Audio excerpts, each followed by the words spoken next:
is the Ridiculously Amazing Insurance Agent Podcast, hosted by me, Kelly Donahue Piro. This show is for growing insurance agencies looking to maximize their biggest investment, their people.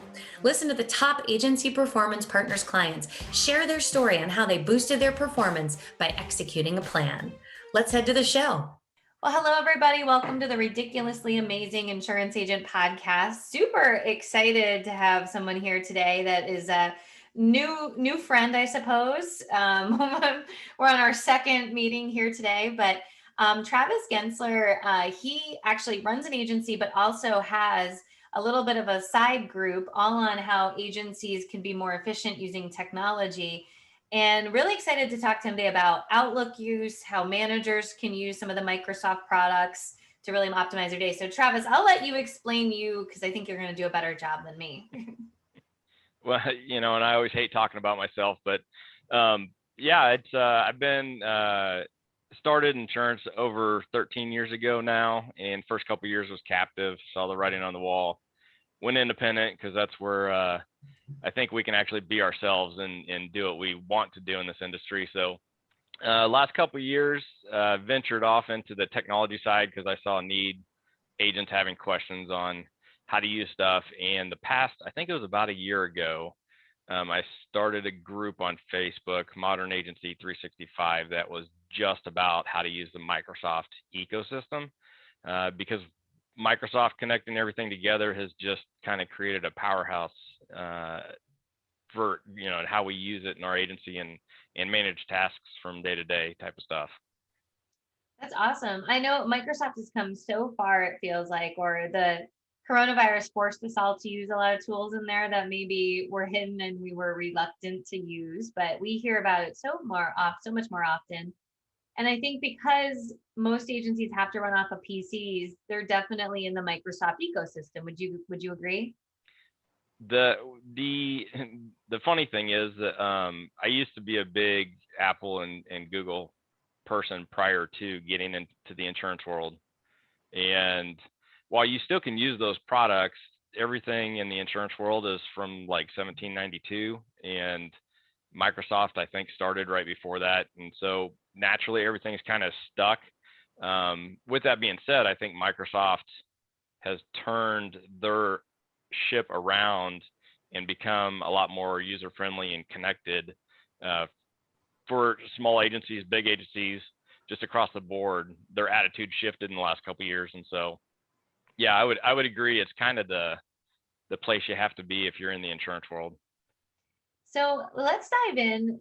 We talk a lot about effective email use. I've walked into agencies where people have thousands of emails in their inbox, and they like to search, and it's just, to me, it's like walking into like a messy office. I'm like, how could you be organized and clear on this? And so what I love to pick your brain on is Outlook, using email. So much communication is done this way. I could argue that I hate email and I wish it was never created, and I'd probably immediately reject that and be like, no, bring it back. But right. Email to me creates another email. It's like a little ping pong game. And I think if you have never been trained how to efficiently run your email box, which is nowhere in insurance licensing, right? It can become it can become a crutch. It can become a lot of things. So I'm just curious, like 50,000 foot view, what's your philosophy on effective email use in agencies? Most agencies don't have effective use, and it's like an anchor. I told my team literally last week, I was like, I hate email. Like, stop forwarding me emails, because when you forward an email and then I forward back, and then did so-and-so get carboned on it, and now you got 17 copies, and what do you save, and which one's the correct one? And it just becomes a nightmare to track, and things fall through the cracks so easy. It's goes to junk or spam or yeah. And then I know for a lot of account managers, if they're working with producers, right, they're CC'd on some, the client doesn't respond. And then there's always this awkwardness of like, are we waiting on something? Who's attaching? What are we doing? And, so there are a lot of challenges. So tell us a little bit about, in a perfect agency, perfect world, how does email work with Outlook, and what are some of the recommendations you would have? For starters, the first thing, when people ask me about Outlook and stuff, I tell them to identify some opportunities where, just like that carbon copy scenario, like when can a shared email box be useful? And so we have 5 or 6 that we use in our agency. We have a support one for any support request from clients. Everything goes there, and that's the dipping point where we attach it. Sure. And then it becomes a task in the management system. I have a commissions one where I forward all commission statements, because every company sends them from a different, and I create automatic rules to automatically forward these emails when they hit my box. But you gotta know where things are going and have a plan on who needs to touch it, who's going to be responsible for it, and then how do you need to get that done. And so that's one of the biggest things that we started with shared mailboxes. Just because then I could say, you're in charge of the support box, you're in charge of the service box, you're in charge of the claims box, and somebody's accountable. Because before, when you're carbon copying people, nobody's accountable. Right. And it does become awkward, super awkward. And then you're on this conversation, you're like, is it over? I don't know. Where are we at? And the fear, I think, with these shared boxes is, well, who's going to do it? Whose responsibility? But it sounds like you kind of identified either a role or some way in your office, like it comes in and it gets assigned as a task. So it gets in the management system, which is really where it needs to be eventually, right? Right. Which I think is huge. So let's also talk about, taking a look and saying the email inbox. How do you handle folders? I know you mentioned rules. If you could explain a little bit more about what a rule is for those people who don't know, and maybe talk a little bit about how you guys use folders in your agency. So I'll start with the folders, because most people know about folders. They're on your computer. It's just an easy way to organize. For me, it started out because we had access to so many companies. I was like, okay, I needed to search back for something from Travelers. Well, if you got everything in a big giant box, search will pull up a whole bunch of stuff. And so then I could search in just the Travelers folder. So what I did was I created a rule. Outlook, I prefer to do them online, because then it syncs to your desktop. If you do it on your desktop, it doesn't always right now sync online. And so I prefer to do it in the cloud.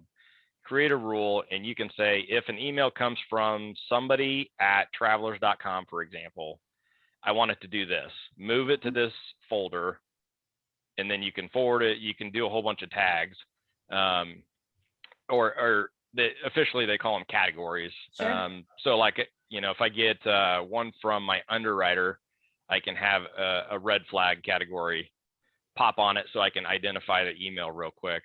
But the rule is just basically saying, if this happens, then do this, and it automatically does that for me in the box. So all of my carriers, they all have their own box.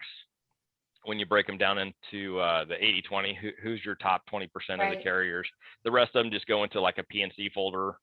And then I've got my life and health that does the same thing. So I break them out based on departments.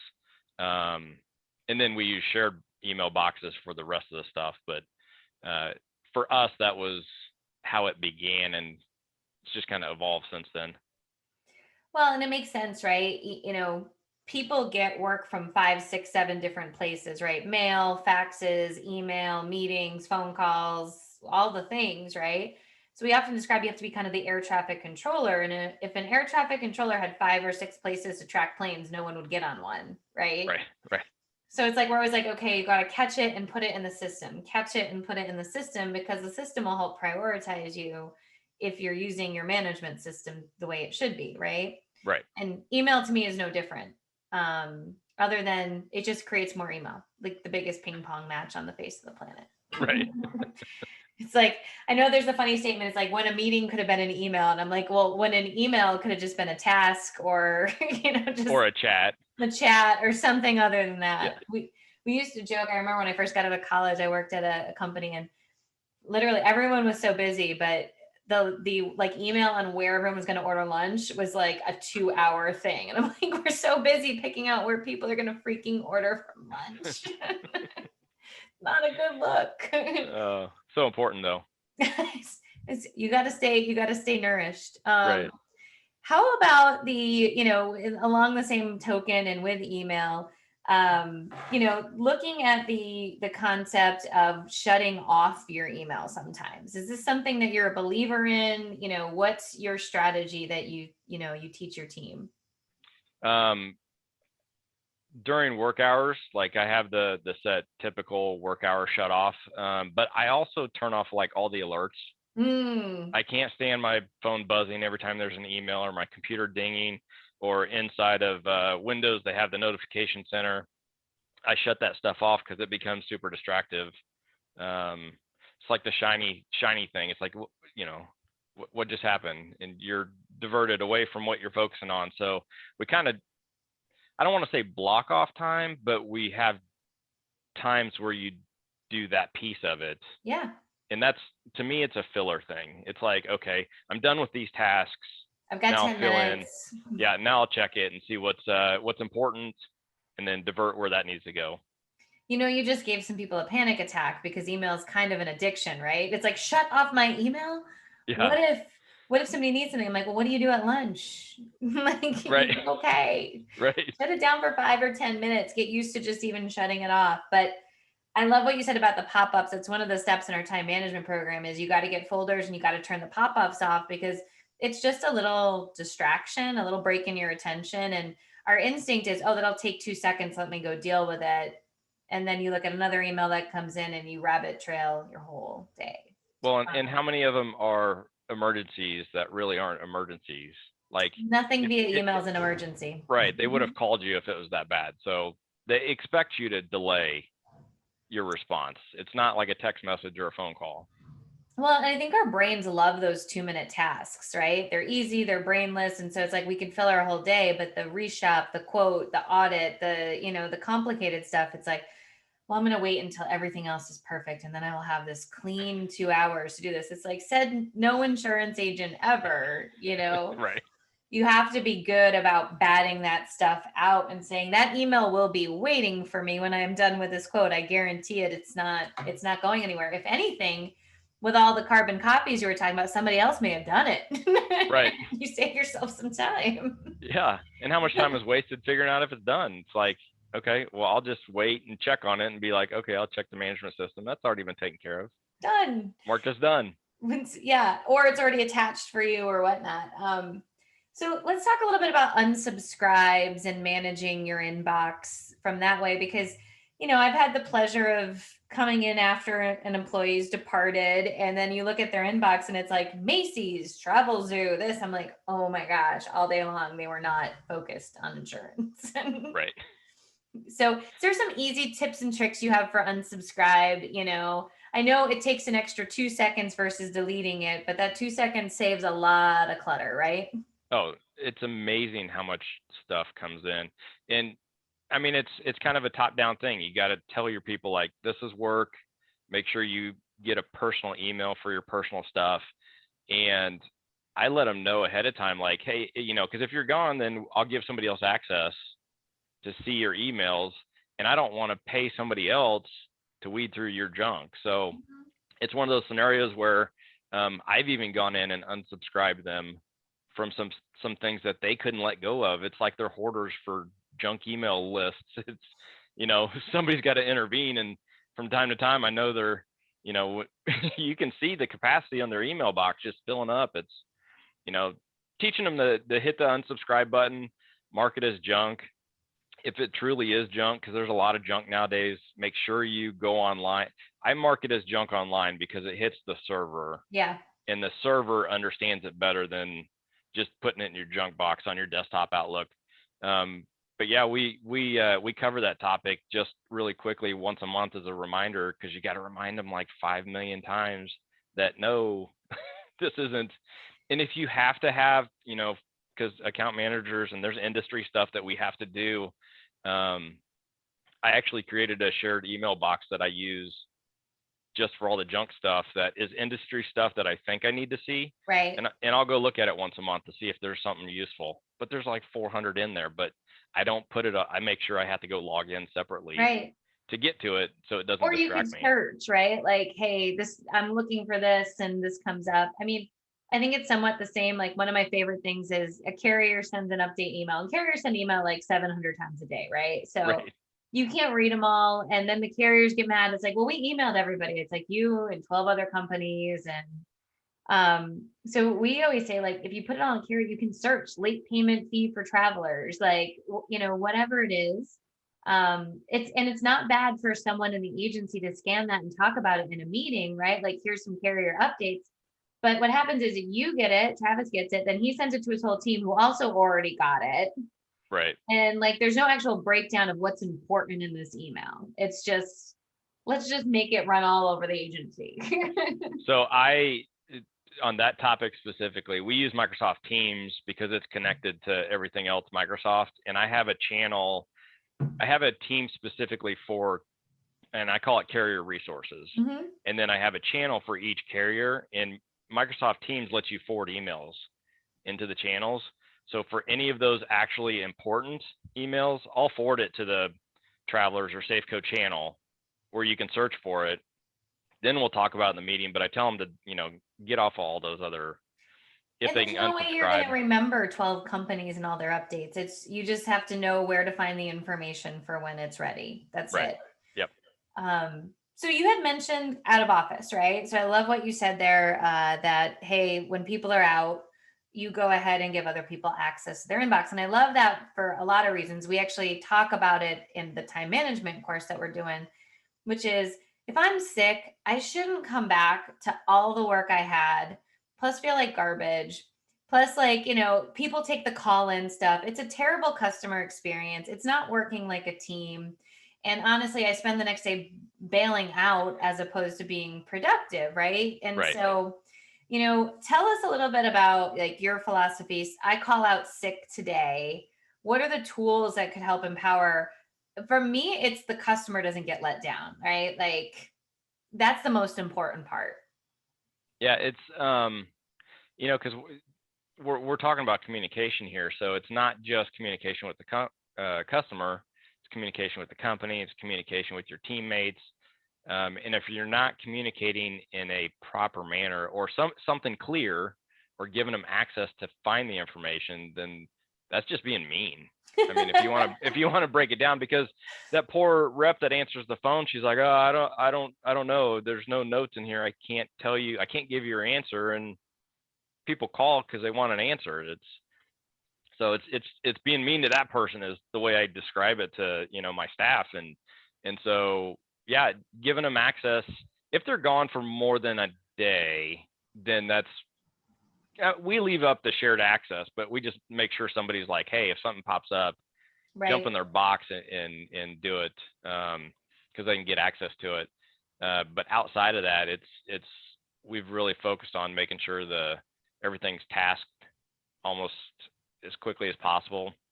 We had a rash of things where they were waiting for the end of the day to put everything in the system, and we had a situation where everybody does. Somebody calls in and they're like, oh, but I already did that, and it's like, but you didn't put your notes in, and that poor person on the phone is now trying to figure out how to do it again.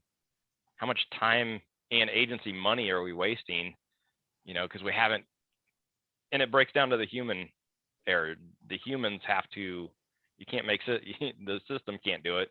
Humans have to put that note in, or has to go look in the email box to find the information. So. And that's why I think we're so strong with agencies. Like, you can have no more than 10 emails in your inbox. They all have to be in the management system, and 0 by Friday. And the reason for that is like, if I call out sick tomorrow, no one should have to be scanning through my thousands of emails in my inbox to figure out what the heck's going on. Right. And the customer shouldn't have to wait because I'm sick and they need something. But it all works when everybody's working uniformly. And that's where you see the biggest rub is like, so-and-so's super efficient, so-and-so's not. The producer wants it this way. I'm like, no, everybody just needs a system. And it sounds like that's really what you've driven home in your agency is like, we have this system, everybody's got to follow the rules. Yeah. And we, it's funny because, we operated for 10 years and I just kept tired of trying to find things out. And then I'm like, wait, we've never properly trained them how to make notes, or, everybody was just like, I got to attach the email to the management system. It's like, okay, but in your head, you understand what that means, but we're not being clear. So yeah, and it's an ongoing battle. It's never ending. It's every week in our meeting, we go over how we make notes and how to improve it. And so, yeah, it never ends, but it's the best thing ever. Well, I was going to say that because, obviously in insurance, we don't change easily. There's some people, and there's some of the most talented, knowledgeable team members are not the most tech savvy, right? They've been in insurance for a long time, and technology has changed things. Like, how, if you were, giving advice to agency owners, since I know it probably comes up a lot in your Facebook group, things like that. Like, what are the common crinkly moments that you see? And then, like, what kind of advice do you give agency owners on how to see that through? The hard part is you got to do the dirty work. There is no easy answer. You have to hit it head on and set aside time to do it, because if you just keep, pushing that thing under the rug, you'll never get there.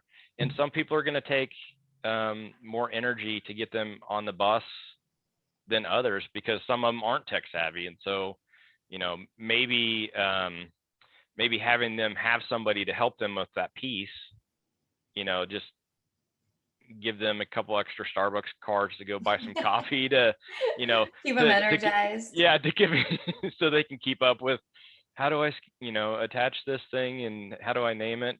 But, we're still doing it because we're, trying to create the habit of, here's how we document stuff. There's a set format on how I want your notes when you put them into the management system. And a lot of it is so you can quickly see what it is. And so we go over and over every weekly meeting that we have. We take 5 minutes to just go over it. And then, anybody have any questions? Anybody need help with this? And then we just try to, create that team atmosphere where it's like, okay, well, so-and-so needs, and I'll get private chat messages afterwards. And they're like, hey, I'd be like, hey, I'll have so-and-so help you with that. Yeah. And it's getting the communication flowing on, okay, I know I'm not doing it right. How should I do it this way? And they're asking questions, which is good, because now they're actually trying to implement that change.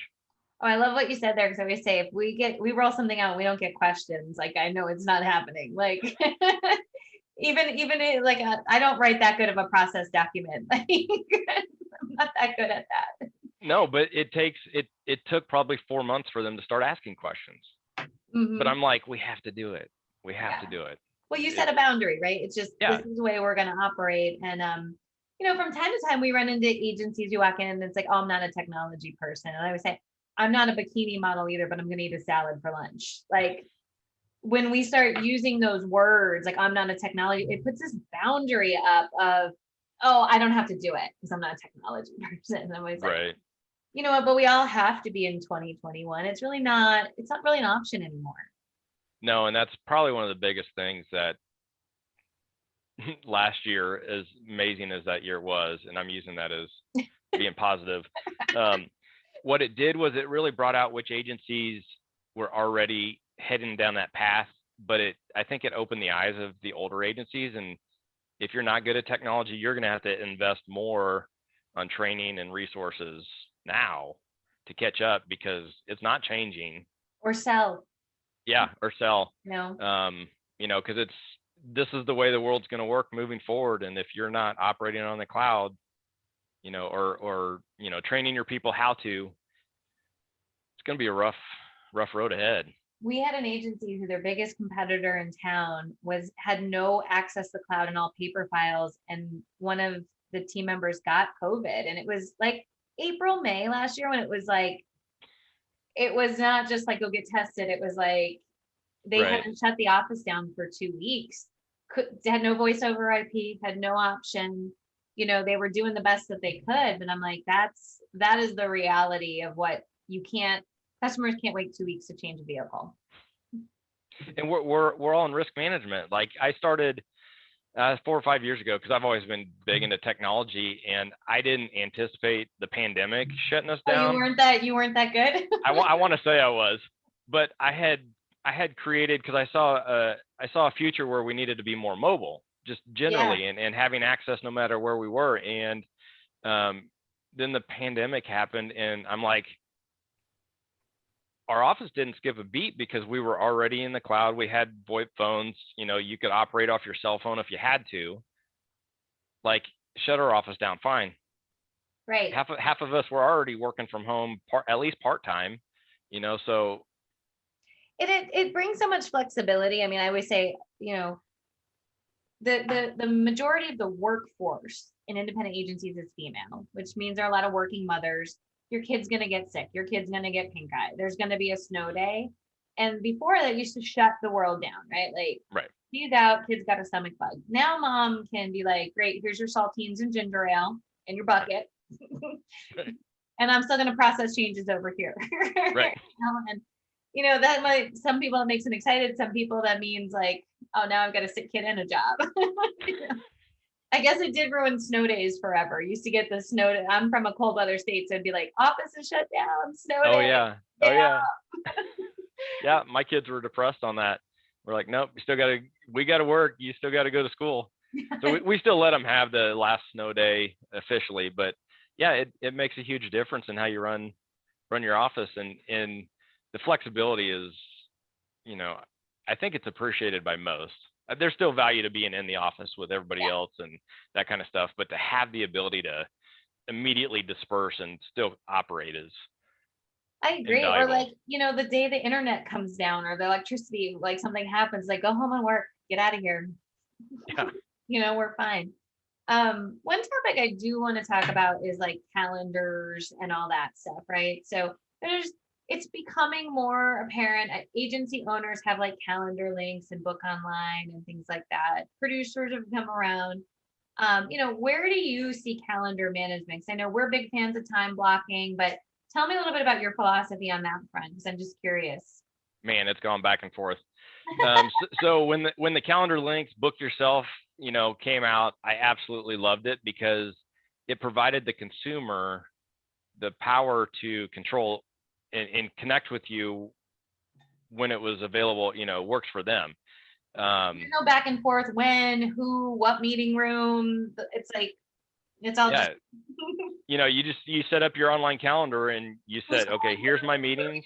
Yeah, and you know exactly what you're doing and that kind of stuff. The challenge has been since then is what I've learned, and the calendar systems haven't quite figured out a solution to this, but the consumer will just go back to a previous email and find the calendar link and just book it because whatever. And so, you got to be careful with the calendar links because people are comfortable with them now. And now they're just booking appointments because they got a question on their bill. So you got to find a way to manage both. So we have gone a little bit backwards with them, where if we need to schedule an appointment, we do it, but it's not like freely available online because of the time blocking thing. Sure. We still, and I tell everybody, I was like, if you've got something where you've got to work on it, block your calendar off, because technically everybody does have access to it. And it's also nice for like the receptionist to know, or other team members know, like, hey, I've got to focus on this. Like, I'm just not available right this moment. It is, I agree with you. It's kind of gone back and forth. And I wish that there was ways to say like, I'm available for a phone call, but not a video call. Like, Right. Could I have different blocks where like, I don't mind meeting with you at 7 a.m., but I might be at home and I might not be camera ready 100%, or I'm driving. You could totally do a call with me, but I won't be available on video. So hopefully coming soon, they come up a little bit more knowing exactly where I am and what I want. Right. Yeah, they should know, obviously. Clearly.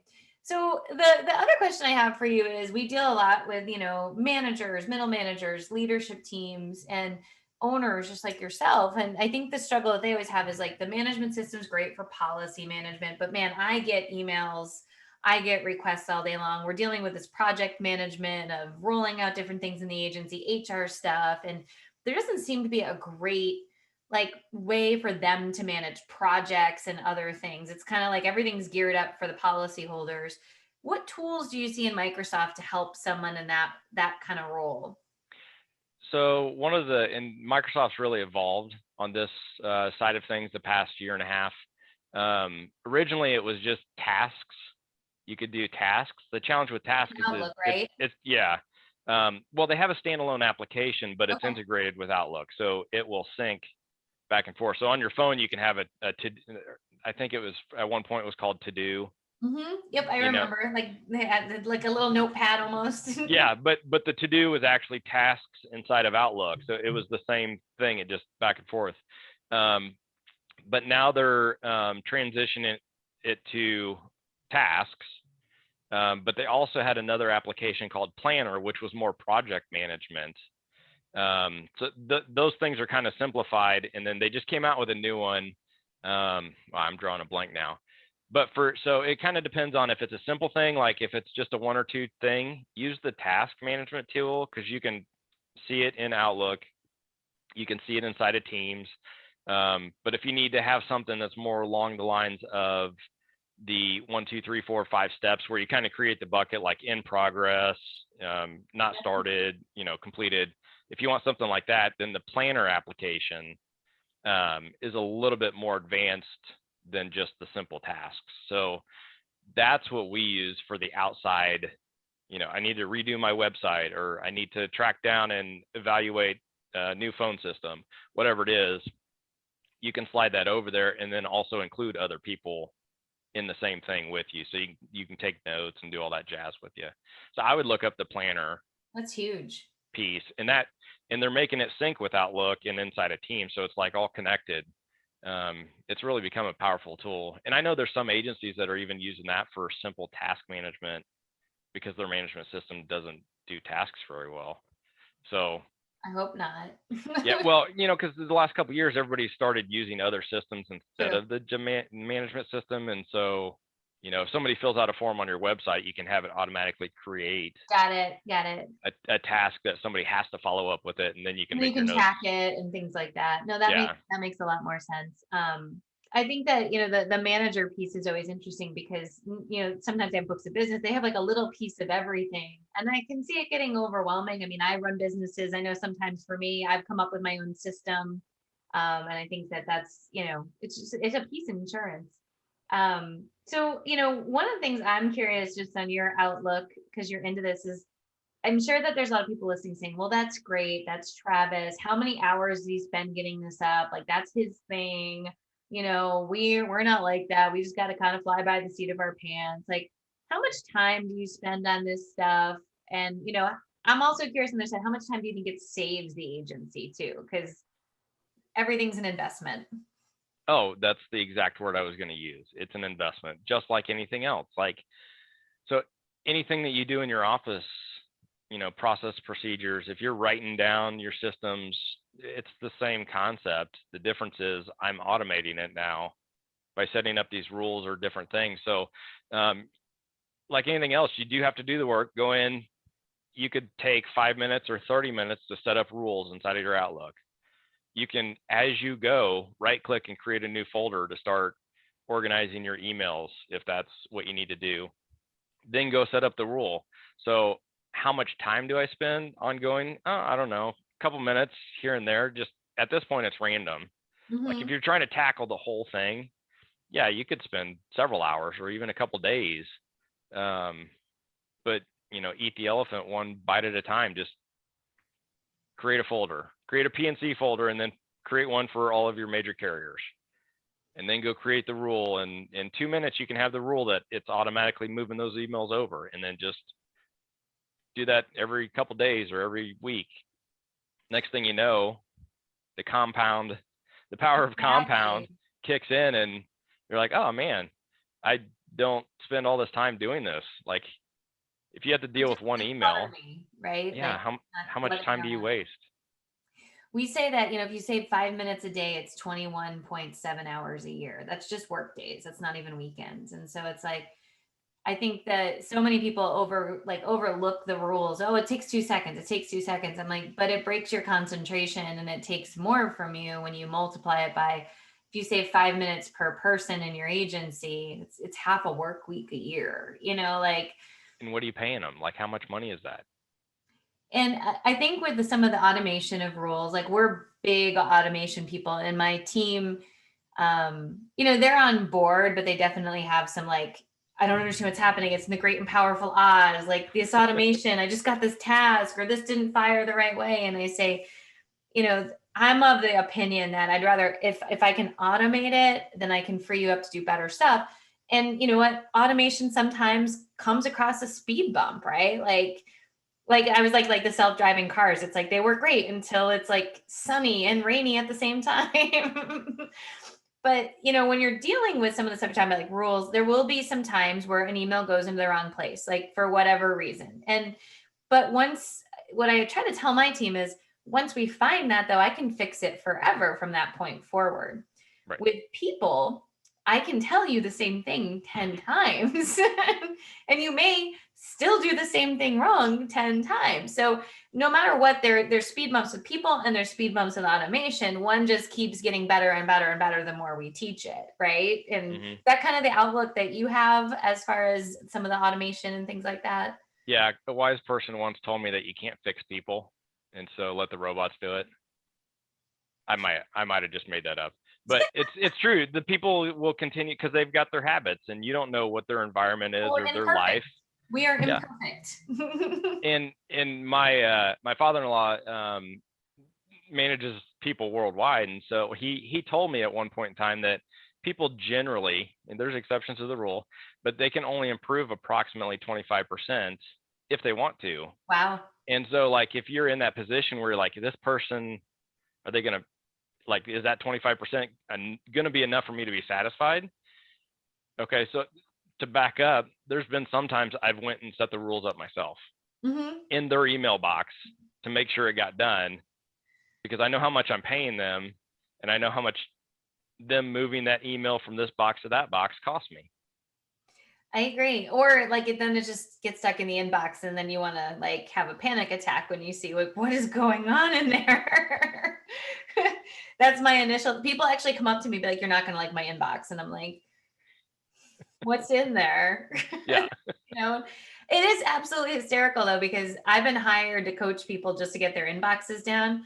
And universally, once they get under 50, because they can kind of see it all in one screen, it's like, I feel so much better. I'm like, yeah, Right. you're not, it's like if you work at a messy desk, if you've got all this clutter, my next one I want to do is the hundreds of desktop icons. Yeah.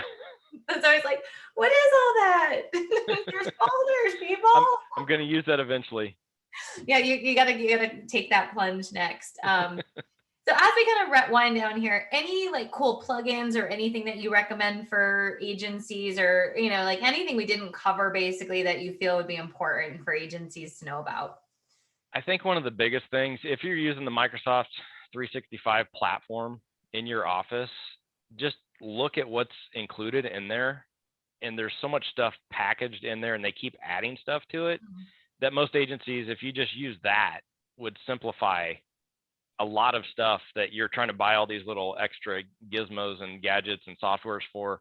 Like, it may not be the perfect, software piece for it, but it will tackle the 80% that you need it to tackle. It'll get better, right? Like, yeah, that's the whole point. Yeah. And so just look at it and take advantage of what they're giving you and you're already paying for. And, it's once people start grabbing onto it, they'll take off. It's just getting them out of their comfort zone to try something new is really what it is. And I think I love what you said about the weekly meetings, because you as a leader need to be consistently letting them know that this is important and that this is something that's not going away and that you're going to do it and things like that. Because a lot of times people come into a meeting and be like, oh, that was cute. That's a good recommendation. Right. Go back to their desk and do it the way they've always done it. It's like, you have to really, somebody said once that takes an adult to hear the same thing 22 times before they really recognize it. And so is that all? Maybe more for some. I guess I also heard a study that we used to have a little bit bigger of an attention span than a goldfish, and now we're less than a goldfish. So I don't know. I guess evolution is de-evolution. Right. But I think that, we all assume we talk about it in a meeting, everything's going to run perfectly, but that's not a true reality, right? No, and it's got to come from top down. You can't shift that off because they listen to what you say as the leader. And if you're like, oh, someone else is going to do it, then it's not as important. So I make sure I address it every time. And practice it. It sounds like you practice what you preach. It's not like, this is for you, I do things differently over here. Yeah, you can't do things differently. You gotta do the same thing. Otherwise, it kind of it fails on its own. So Yeah, for sure. No, that's good feedback. So if people are interested in, the group that you have of, connecting with other agents or kind of thinking this way, what's the best way for them to find you and reach out? On Facebook, Modern Agency 365 is the group name. It's free. I let everybody in there. It's just a resource. Kind of feeds itself. I drop videos in there, tips and tricks. The YouTube channel is Agent Ascend. That's kind of the culmination of all of the stuff. But either one of those places, feel free to jump on. If you got questions, more than happy to make a quick video. But that's where all the activity's at. So. Well, and Travis had shared me people like the YouTube channel's got a lot of great stuff. So I know I've become kind of a YouTube addict. I don't know if like when COVID hit, it became more, but now I find myself anything I don't know, I'm like, let me go on YouTube. There's always a 7-10 minute video that I can get my head around versus reading a blog or looking at things. So I watch way more YouTube videos than ever before. And it's not like funny cat videos. It's like one day I was like deep into WordPress. I was like down a rabbit hole because it kept putting more stuff in front of me. I'm like, oh. Yeah, you got to be careful. But yeah, I've got several playlists on there. I've got one for Outlook. I've got one on how to create an intranet so you can organize your company data. If you want to do that with carrier info, so as people ask questions, I started identifying patterns of questions and just started making little how-to videos. And so that's, feel free to join and ask questions and interact, and we all grow together. Well, and I think too, what's great about that is agencies listening, you could use a video in your team meetings, right? Like, so just grab one video and take a look and say, let's talk about this as a team, get it going. And Travis, you're doing a lot of this out of the goodness of your own heart. You're not even doing this like to say, hey, this is a money-making business. Am I right on that front? Yeah, no, I've lost more value in my life than I've made money on this. So it's more or less, I feel like the insurance industry has to move forward with technology, and the only way we're going to do that is by getting more people actually using it. And so it's my give back. Well, Travis, we appreciate that. And I'm so grateful that you could come on today. As we discussed, I'm a Google user. So when it comes to Outlook, I know enough to be dangerous, and I struggle to get on Teams. I don't like every time I'm on because I'm a Google user, it like hates me. I think Microsoft is just like, oh, well, we know you Google people. We forgive you. Yes. Well, just happened to be the way it started 7 years ago. So, well, thank you so much. Listeners out there, definitely take advantage of what Travis has to offer and take a look at our time management course where we talk a little bit about getting your team on board with some of these and other strategies. So thank you, Travis. Thank you. Appreciate it.